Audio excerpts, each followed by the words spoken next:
और देख सकते हैं मेरे सामने है माइक्रोब्स इन ह्यूमन वेलफेयर का चैप्टर्स।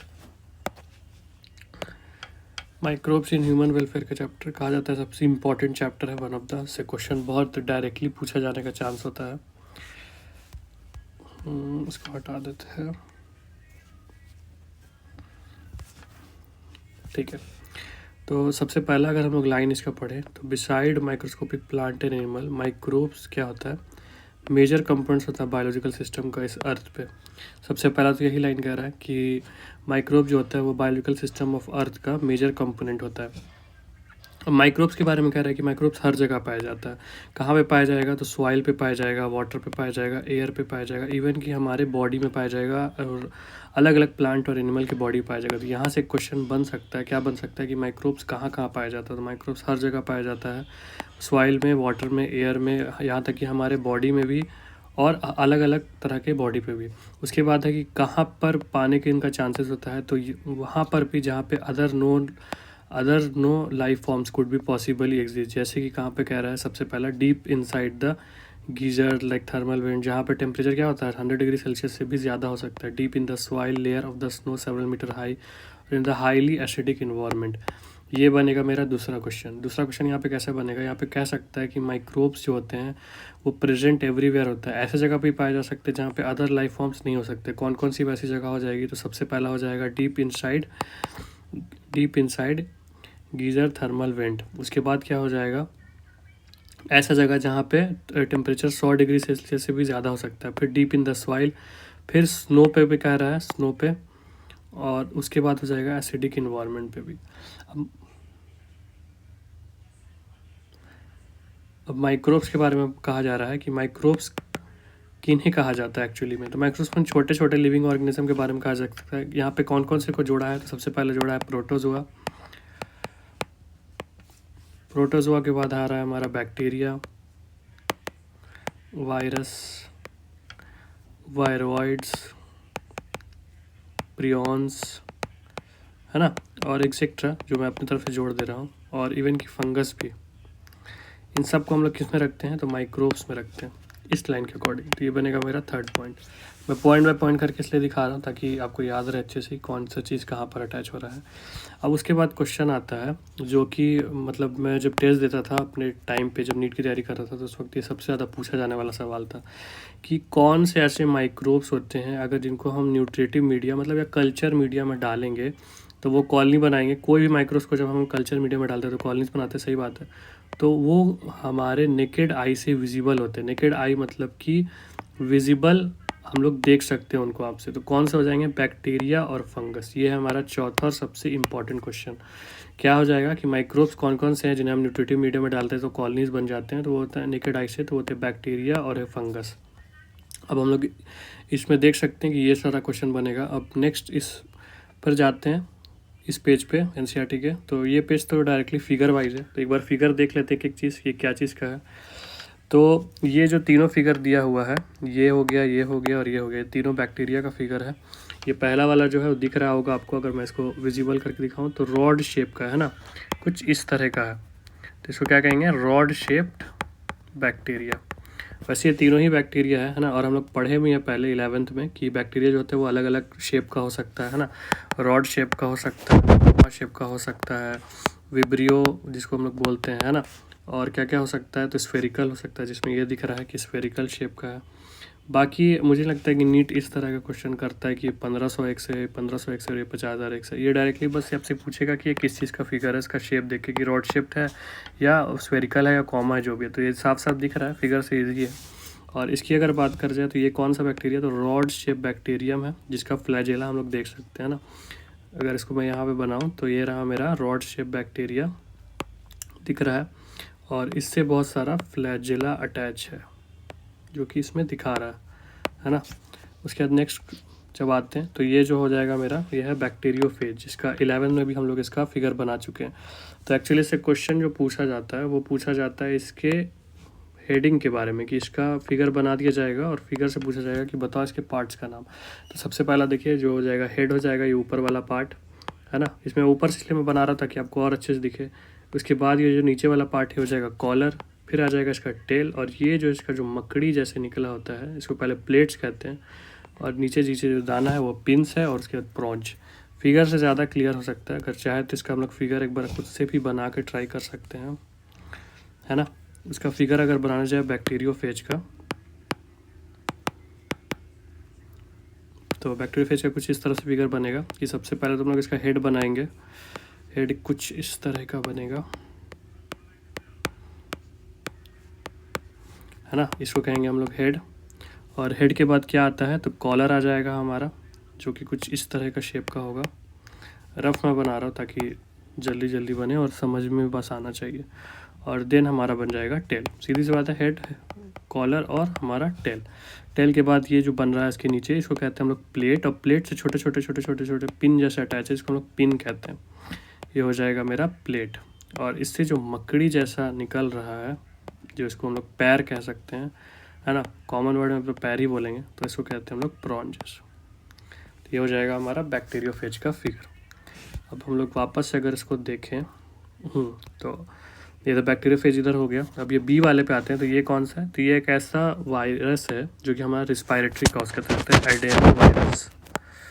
और ये क्या करता है, तो ये रिस्पायरेटरी इन्फेक्शन कराता है।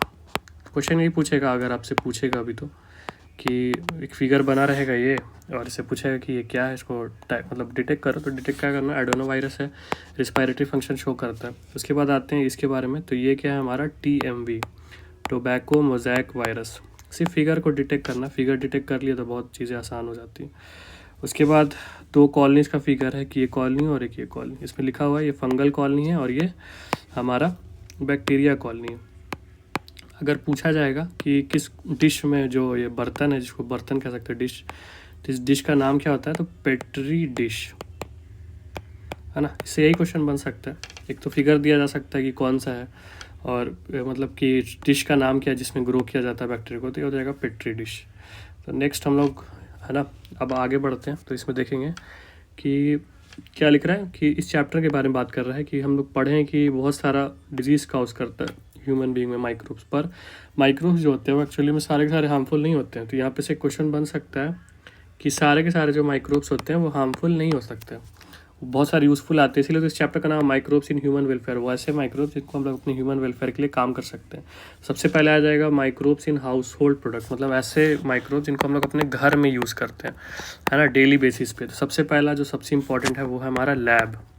अब लैब का मतलब वो वाला लैब नहीं है, लैब का मतलब है लैक्टिक एसिड बैक्टीरिया, है ना, जिसको हम लोग लैक्टोबैसिलस भी कहते हैं। ये हमारे नेचुरली हमारे मिल्क में पाया जाता है, और ये क्या करता है कि मिल्क से कर्ड बना देता है। क्या करता है ना, कन्वर्ट मिल्क से कर्ड में। और इसके दौरान क्या होता है, मतलब ये बनाता कैसे अगर पूछा जाए, तो लैब जो होता है वो एक तरह का एसिड प्रोड्यूस करेगा। क्वेश्चन आ सकता है लैब क्या करता है, इट प्रोड्यूस एसिड, और एसिड प्रोड्यूस करने के बाद क्या करेगा, कोगुलेट करेगा और partially digest the milk protein, जो भी मिल्क प्रोटीन है उनको डाइजेस्ट करा के उसको कर्ड में कन्वर्ट कर देता है ना। और नॉर्मली हम लोग बहुत बार करते हैं कि कर्ड बनाने के लिए थोड़ा सा एज अ इनोकुलम और starter contain millions of lab. तो बहुत बार पूछा जाता है कि ये मिल्क को कर्ड में कन्वर्ट कराने के लिए हम लोग कौन से इनोकुलम का यूज़ करते हैं, तो इनोकुलम हम लोग थोड़ा सा अमाउंट में लैब को डाल देते हैं उसके अंदर, और थोड़ा टेम्परेचर, मतलब थोड़ा टाइम बाद वो ऑटोमेटिकली कन्वर्ट हो जाता है। और इससे क्या बेनिफिशियल इफेक्ट है, तो सबसे पहले क्या है कि न्यूट्रिशनल क्वालिटी को हमारे बढ़ा देता है, मतलब विटामिन B12, किसको, विटामिन B12। ये बहुत बार नीट में पूछा गया सवाल है ना, कि कौन सा इसको बढ़ाता है, बोर्ड में भी पूछा जाता है कि कौन सा वाइटामिन होता है जिसको हमारा जो लैब बैक्टीरिया है वो बढ़ा देता है हमारे स्टोमक में। तो लैब किसको बढ़ाता है, विटामिन B12 के न्यूट्रिशन क्वालिटी को और इम्प्रूव कर देता है। और क्या है, तो it's play a very beneficial role in disease causing microbes. तो ये इम्पॉर्टेंट है लैब हमारा, और इससे बहुत सारा सवाल बनता है, और इतनी ही पैराग्राफ से बनता है, जिसमें हम लोग 3 चीज़ पढ़े। एक तो लैब का full form lactic acid bacteria, दूसरा नाम क्या है, तो लैक्टोबैसिलस। उसके बाद सवाल आता है क्या करता है, तो ये एसिड को सिक्रीट करता है, जिसकी वजह से मिल्क जो होता है वो कर्ड में चेंज हो जाता है। और दूसरा क्या हो जाएगा कि न्यूट्रिशनल क्वालिटी, है ना, विटामिन B12 को बढ़ा देता है। इसको मैं इरेज कर देता कि और अच्छे से क्लियर से दिखे कि क्या क्या लिखा हुआ है ना। बस इतना काफ़ी है। अब नीचे आते हैं तो और सब बैक्टीरिया के बारे में, क्या और क्या क्या होता है। तो हमारा जैसे नॉर्मल डिश हो गया, डोसा, इडली, ये सब क्या होता है, बैक्टीरिया से फर्मेंटेड किया जाता है, बनाया जाता है ना। और जो फूला हुआ दिखता है, जैसे हम लोग डोसा भी देखेंगे तो या ब्रेड दिखेंगे तो फूला फूला सा दिखता है। तो फूला सा किसकी वजह से है, CO2 के कारण से। कौन सा गैस, CO2 गैस के कारण से। अब उसके बाद आता है हमारा ईस्ट, जो सबसे इम्पॉर्टेंट होता है। तो ईस्ट के बारे में पहले हम लोग थोड़ा समझ लेते हैं। जो ईस्ट जो होता है ये एक तरह का यूनिसेलुलर फंगस है ना, यूनिसेलुलर फंगस। और ये ना तो फिलामेंटस नहीं होगा, इसलिए कहते हैं नन या नॉट फिलामेंटस। और ईस्ट जो होता है, ईस्ट का साइंटिफिक नेम क्या हो जाता है, सैकरोमाइसिस सेरेवेशिया, है ना। स्पेलिंग को मैं थोड़ा ध्यान से लिख रहा हूँ ताकि गलत होने का चांस ना हो। अब ईस्ट जो होता है इसको हम लोग दो तरह से इसका नाम रखते हैं बेस्ड ऑन इट्स फंक्शन। सबसे पहला तो इसका नाम हो सकता है बेकर ईस्ट, अगर ये बेकरी के काम में आ रहा है ना, केक्स वगैरह में बनाने में या ब्रेड बनाने में, तो इसको क्या कहते हैं, बेकर्स ईस्ट। और दूसरा नाम क्या हो सकता है, तो ब्रीवर ईस्ट। ब्रीवर ईस्ट क्यों बोलते हैं, मतलब बेवड़ों का। तो एक्चुअली में इसको अल्कोहल या इथेनॉल बोल सकते हैं, बनाने में यूज़ किया जाए, या वाइन बियर्स में, तो इसका नाम होता है ब्रीवर ईस्ट। तो ईस्ट ही है, दोनों अलग नहीं है, बस दोनों के फंक्शन के बेस के दोनों का दो अलग नाम रखा गया। एक को रखा गया बेकर्स ईस्ट और एक को रखा गया ब्रीवर ईस्ट। तो यहाँ पे जो हम लोग पढ़ने जा रहे हैं वो हमारा बेकर्स ईस्ट। क्यों, ताकि यहाँ पे ब्रेड बनाने की बात हो रही है। अब उसके बारे में और बात किया जाए तो चीज़ के बारे में बात किया जा रहा है कि स्विस चीज़ जो होता है उसमें लार्ज होल होता है। हम जब हमेशा बोलते हैं कि अगर केक रहेगा या डोसा रहे, कुछ भी रहे, है ना, पफ्ड अप अपीयरेंस जो भी आएगा उसका, वो CO2 गैस के कारण आता है। अब यहाँ पे दो चीज़ याद रखने का चीज़ है कि दो चीज़ के बारे में कह रहा है कि स्विस चीज़ और एक है रोकेफोर्ट चीज़। तो स्विस चीज़ जो होता है वो हमारा बैक्टीरिया से बनता है, इसका नाम है प्रोपियोनियोबैक्टीरियम शेरमानी। और रोकेफोर्ट जो चीज़ होता है वो फंगस से बनता है। तो बस यहाँ पे दो चीज़ याद करने का है, इसको मैं यहाँ पे लिख दे रहा हूँ। एक है हमारा स्विस चीज़, ठीक है, स्विस चीज़ जो कि हमारा बैक्टीरिया से बनता है, प्रोपियोनियोबैक्टीरियम शेरमानी, जिसका नाम ऊपर लिखा हुआ है। और दूसरा हमारा है रोक्योफाइटर चीज़। स्पेलिंग पे नहीं जाना है, स्पेलिंग देख लेना है। और इस बनता है फंगस से, और उस फंगस का एक्चुअली में नाम ही होता है रोक्योफाइट, इसीलिए इसका नाम पड़ा है रोक्योफाइट फंगस। तो इस वीडियो में हम लोग यहीं तक जाएंगे। कोशिश करेंगे कि वीडियो छोटा रहे, है ना, पार्ट बाई पार्ट रहे, ताकि देखने में आसानी हो, एक एक टॉपिक कंप्लीट होता जाए। तो अभी फ़िलहाल हम लोग का यहाँ तक टॉपिक कंप्लीट हो गया इस वीडियो में। अब अगला टॉपिक जो हम लोग होगा माइक्रोब इन इंडस्ट्रियल प्रोडक्ट। अगर इसके अलावा कोई डाउट है इस पूरे टॉपिक में, अगर कुछ लग रहा है छूट गया है, तो कमेंट सेक्शन में आप हमको बता सकते हैं। और इसी तरह जुड़ने के लिए हमारे चैनल को सब्सक्राइब करें, शेयर्स, लाइक करें, कमेंट करें। Thank you so much.